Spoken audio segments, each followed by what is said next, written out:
ભગવાનને ભજવા માટે ઘર મૂકવાની જરૂર નથી, મનમાંથી ઘર છોડવાની જરૂર છે. ઘરમાં જ રહો. સારા ઘરમાં રહેવું એ દોષ નથી, પણ ઘર તમારામાં રહેવા માંડે છે એ દોષ છે. આ સંસારમાં મોંઘા મોંઘા બ્લેન્કેટ ઓઢવાને એ કઈ ગુનો નથી. સંપત્તિ હોય તો ઓઢો ને, કોણ ના પાડે છે?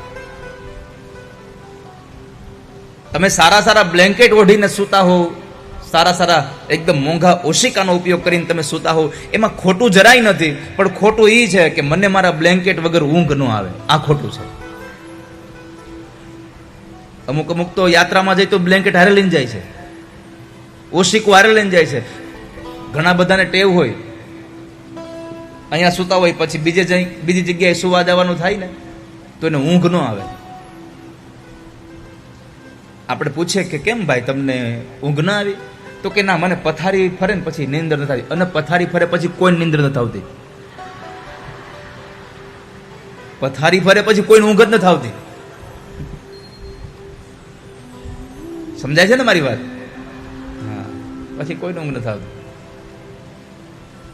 તો પરીક્ષિત મહારાજે કહ્યું, બાપજી મને સમજાતું નથી કે આ મનુ મહારાજના દીકરાને ઘરમાં રહીને ભગવાનને કેમ ભજી શકે, ભગવાનમાં આસક્તિ કેમ થાય? એને દીકરા દીકરીઓનો કઈ આસક્તિ ન થઈ? મને સંશય છે. સંશયોયમ મહાન બ્રહ્મન દારાગાર સુતાદિષુ સત્તસ્ય યત સિદ્ધિરભૂ કૃષ્ણે ચ મતિરચ્યુતા.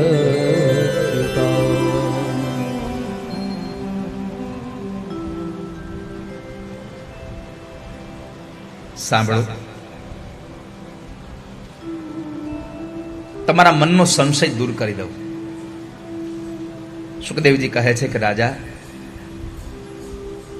મનુ મહારાજના દીકરાને વ્રત બહુ પ્રિય હતા, એને લગ્ન કરવા જ નહોતા.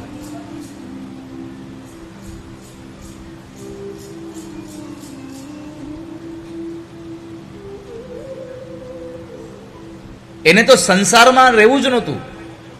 પણ બ્રહ્માજીએ કહ્યું કે તમે લગ્ન કરો. અને પછી દેવર્ષિ નારદે જ્યારે એને જ્ઞાન આપ્યું, અને એ જ્ઞાનમાં આ સંસાર એ બંધન નહીં, સંસાર એ ષડ રિપુઓને જીતવા માટેનો કિલ્લો છે, આવું જ્યારે એને પ્રતિપાદિત કરી દીધું, એટલે એણે વિશ્વકર્માની દીકરી બરહસ્મતી સાથે લગ્ન કર્યા. અને બરહસ્મતી સાથે લગ્ન થયા પછી એમને 10 દીકરાઓ થયા.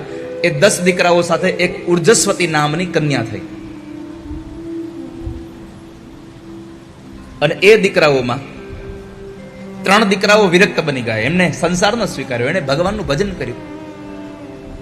3 દીકરાઓ વિરક્ત બન્યા. 7 દીકરાઓને એક એક દ્વીપનું રાજ્ય આપ્યું. એમાં જંબુદ્વીપના જે રાજા આગ્નિદ્ર થયા, એમને પૂર્વચિતી નામની અપ્સરા થઈ. નાભી નામનો એક દીકરો થયો. એમણે મેરુદેવી સાથે લગ્ન કર્યા. મેરુની પુત્રી મેરુદેવી સાથે લગ્ન કર્યા. અને એમણે ભગવાનના યજન માટે યજ્ઞ દ્વારા પરમાત્માનું યજન કર્યું. અને પ્રભુનું યજન કરતા કરતા એનું દાંપત્ય જીવન ચાલ્યું. અને એને ત્યાં એક દીકરો થયો. એ સ્વયં પરમાત્માના અંશાવતાર એવા ઋષભદેવજી મહારાજનું પ્રાગટ્ય થયું છે. ઉપાસના સાથે જેનો સંસાર ચાલે એના ઘરે દીકરો શ્રેષ્ઠ જ જન્મે. કારણ કે જેના વિચારો જ સારા હોય, જેની વૃત્તિ જ સારી છે.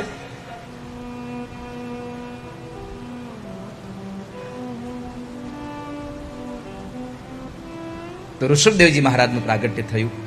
ઋષભદેવજી મહારાજનું પ્રાગટ્ય કેવલ આ સંસારના લોકોને પોતાના નિવૃત્તિના કાળમાં શું કરવું જોઈએ એ બતાવવા માટે થયું છે.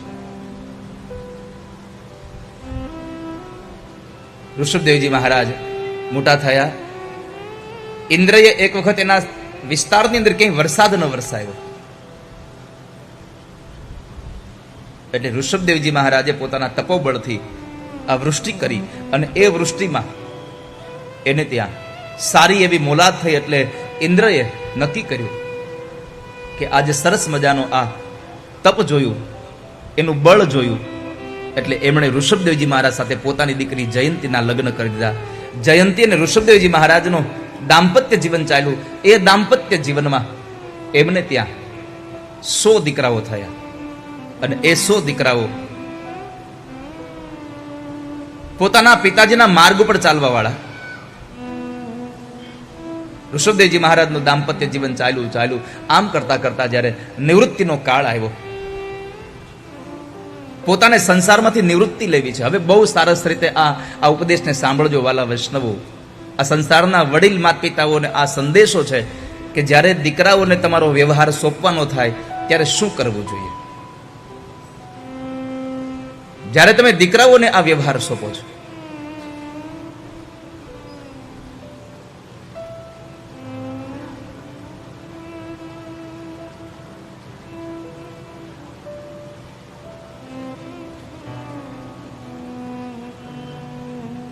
આપણે તો ખાલી દીકરાઓને દસ્તાવેજ આપીએ બધા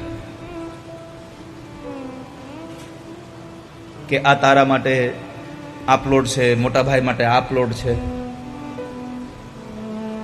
દીકરાઓને ખાલી દસ્તાવેજ ન આપશો, દીકરાઓને સાથે સાથે